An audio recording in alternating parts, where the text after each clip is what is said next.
আসসালামু আলাইকুম প্রিয় দর্শক, স্বাগত জানাচ্ছি আমার দেশ বিশেষ আয়োজনে।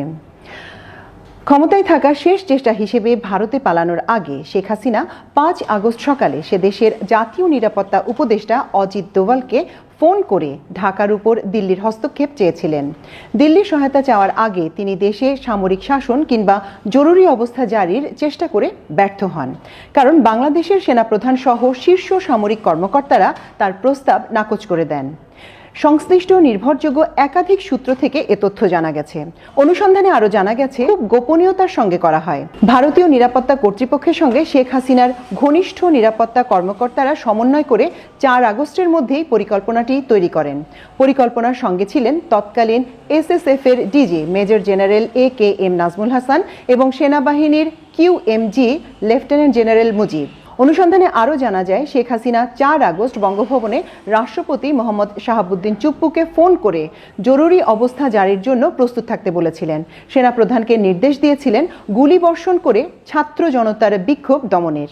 তেমনি বিমানবাহিনী প্রধানকে হেলিকপ্টার থেকে গুলি চালাতেও বলেছিলেন তিনি, কিন্তু শেখ হাসিনার কোনো অভিপ্রায় বা হুকুমই তামিল হয়নি। শেষ পর্যন্ত তাকে প্রাণ রক্ষার জন্য সুটকেস গুছিয়ে ৪৫ মিনিট সময় বেঁধে দেওয়া হয় মাত্র। গণভবনে দুপুরের খাবার রান্না করা ছিল, কিন্তু খাওয়ার সময়ও ছিল না। বিমানবাহিনীর C-130J বিমানে করে ভারতে পালিয়ে যেতে হয়েছে। এ সময় তিনি 14টি সুটকেস সঙ্গে করে নিয়ে যান এবং সুটকেসগুলো ঠিকঠাকভাবে বিমানে উঠেছে কিনা সে ব্যাপারে নিশ্চিত হন। শেখ হাসিনার সঙ্গে বিমানে করে আরও পালিয়েছেন তার বোন শেখ রেহানা, স্ত্রী এবং একটি শিশু মেয়ে। শেখ হাসিনা পালায় না। এই দম্ভক্তির 10 দিনের মাথায় শেখ হাসিনা এভাবে পালিয়ে যান ভারতে। 15.5 বছর দোর্দণ্ড প্রতাপে ক্ষমতায় টিকে থাকা একজন প্রধানমন্ত্রী এভাবে দেশ ছেড়ে পালিয়ে যাবেন, এটা কেউ ভাবতেই পারেনি। বাংলাদেশের ইতিহাসে এর আগে ক্ষমতাচ্যুত হওয়ার পর কোনো ব্যক্তি এভাবে দেশ ছেড়ে পালিয়েছেন তার নজির নেই।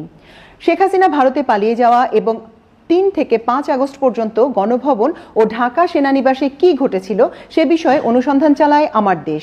গণভবনের প্রত্যক্ষদর্শী সব কথা বেরিয়ে আসে। বিষয়গুলো স্পর্শকাতর হওয়ার কারণে নাম উল্লেখ করা হয়নি।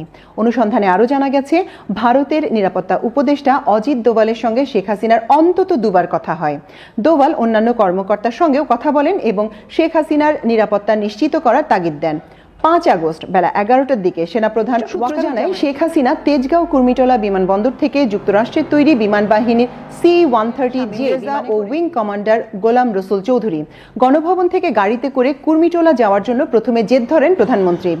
তাকে নিষেধ করা হলেও গাড়িতে ওঠেন এবং গাড়িবহর গণভবন থেকে কুর্মিটোলার উদ্দেশ্যে যেতে থাকে। গাড়িবহরের অগ্রগামী ক্লিয়ারিং অফিসার কর্নেল পদমর্যাদার জানান, সামনে বড় মিছিল আসছে, গাড়ি বহর নিয়ে যাওয়া যাবে না। তখন গাড়িবহরে থাকা SSF এর একজন অপারেশন অফিসার বলেন, আমরা গুলি করে এগিয়ে যাব। কিন্তু গাড়িবহরে থাকা জুনিয়র অফিসাররা বলেন, ঝুঁকি নেওয়া আমাদের ঠিক হবে না, মবের সামনে পড়লে সবাই মারা যেতে পারে। ফলে গাড়িবহর ঘুরিয়ে গণভবনের পেছনে বাণিজ্য মেলার মাঠে আন্তর্জাতিক সম্মেলন কেন্দ্রের পশ্চিম পাশে নেওয়া হয়। এরই মধ্যে রাশিয়ার তৈরি হেলিকপ্টার Mi-17 কল করে এনে সম্ভবত তারেক সিদ্দিকীর পরিবারের কেউ। হেলিকপ্টারটি সেখান থেকে কুর্মিটোলা যায়।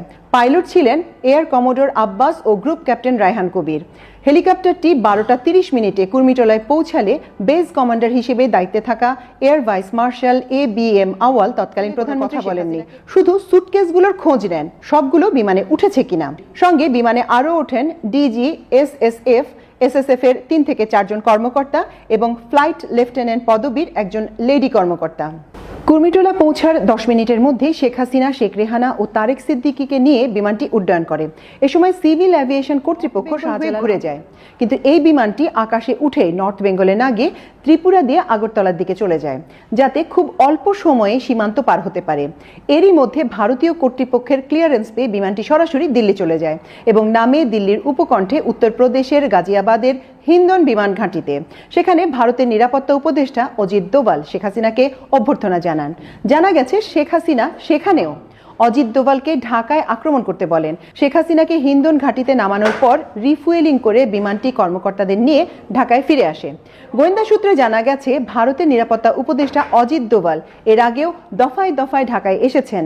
বিশেষ বিমানে করে তিনি আসতেন, গণভবনে যেতেন, কিন্তু তার আসা যাওয়ার কথা গোপন রাখা হতো।